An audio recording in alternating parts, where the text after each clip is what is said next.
The main difference between QQQ and VOO lies in their expense ratios, with QQQ presenting a 0.2% expense ratio, at least 6 times higher than VOO's 0.03%. This significant disparity in expense ratios can substantially impact investors' returns, making it crucial to opt for stocks with the lowest possible expense ratios.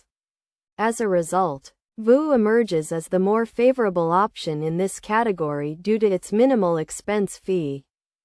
In terms of investment risk, QQQ exhibits a relatively higher risk compared to VOO. This assessment is based on various metrics, including Sharpe, Sortino, Omega, Calmar, and Ulcer ratios, which calculate risk-adjusted performance. Additionally, the risk can be evaluated through drawdown comparisons in volatility, with QQQ currently displaying higher volatility than VOO. Consequently, VOO is considered the better option in this category, given its lower investment risk. Regarding dividends, QQQ offers less than its VOO counterpart, with an average dividend yield of approximately 0.58% over the past 12 months. In contrast, VOO's average dividend yield for the same period is about 1.36%, making it the more attractive choice for investors seeking higher dividend payouts.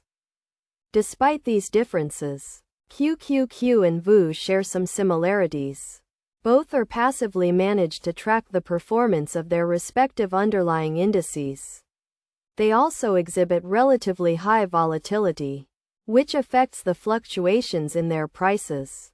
Moreover, their price fluctuations are nearly identical, with a correlation value of approximately 0.9. Ultimately, when comparing QQQ and VOO, the latter emerges as the better option. VOO offers lower investment risks and higher dividend yields, making it a more appealing choice for investors. Although QQQ may present impressive initial rates, its expense ratio and investment risk are significantly higher than those of VOO.